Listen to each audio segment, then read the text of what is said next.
My name is Josh and I'm going to be studying medicine this year at Cambridge, and I'm making this video to describe the journey I took the past 2 years and the key dates of the application process, and hopefully this is useful to anyone who's thinking of applying and gives them a rough idea of when everything happens in the application process.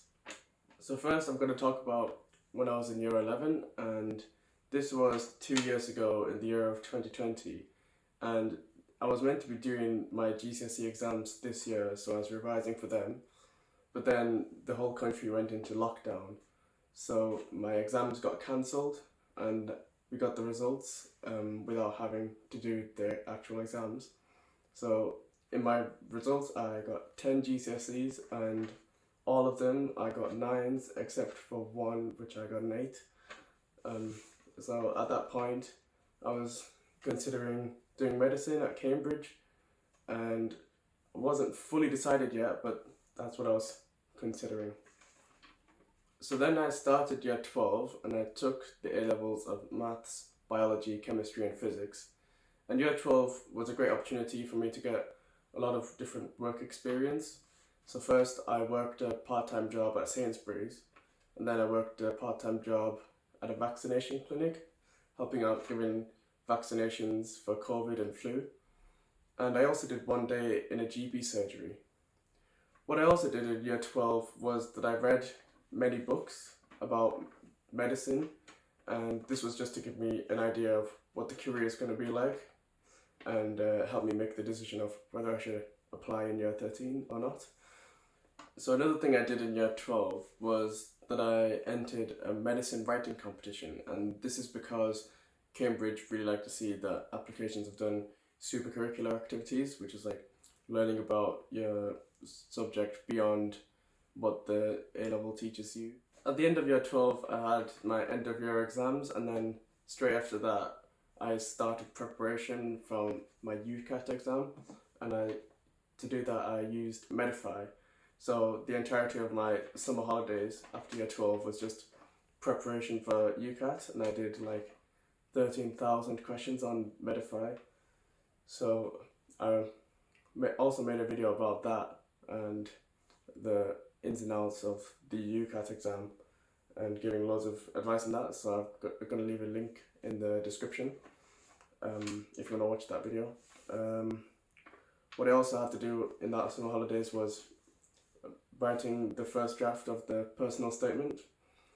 So I did that, and my UCAT exam was on the 26th of August, and I got a score of 2860, which I was pretty pleased with that score. So then I started year 13 and I had to revise for the BMAT exam straight after doing the UCAT.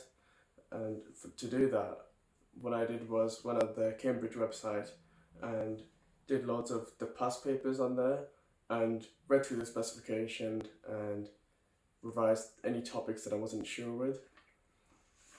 What I also did was finalise my personal statement, which involved writing loads and loads of drafts and giving them to teachers and getting feedback and writing another draft and so on until I was finally happy with the end result.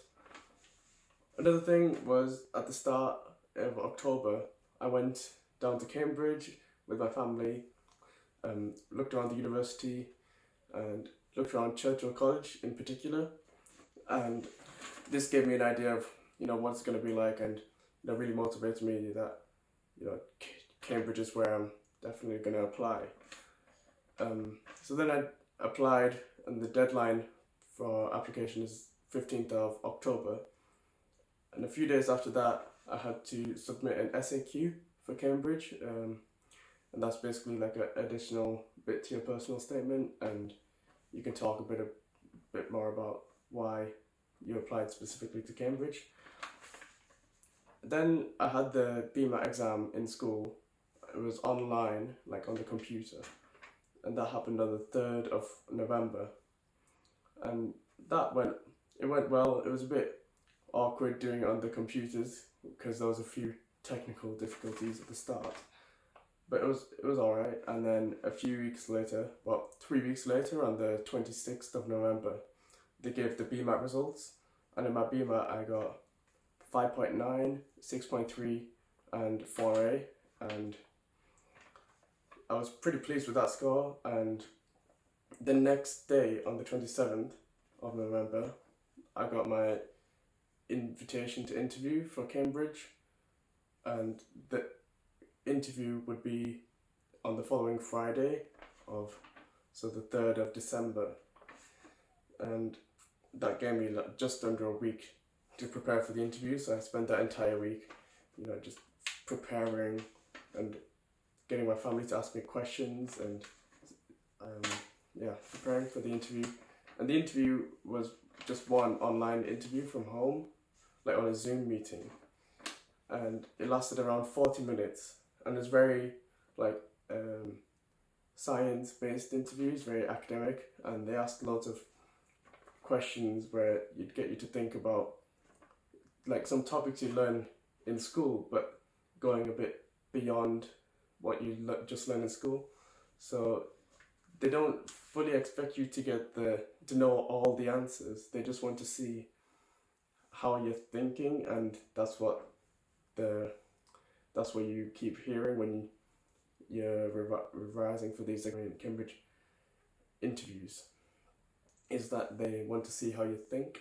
So on the 25th of January, after around 2 months after the interview, they gave the decision of the offers, and I got an offer from Churchill College, and the offer was 2 A stars and an A in biology, chemistry and maths. So they didn't care about what I got in physics. So then after that, I was really, really pleased. Just kept revising hard in school and for my end of year exams. And what I also did in year 13 was do an EPQ, because that's an extra super curricular activity. So I was just revising for my exams, doing my EPQ. Then I did my end of year exams in June, and then got my results on August 18th, and by the grace of God I got 4 A stars, and here I am today, going to start Cambridge in a few weeks time. So hopefully this video is helpful to you in regards to the application process, and hopefully this gave you a good idea of the whole timeline of things and events that goes into applying. So thanks for watching. Goodbye.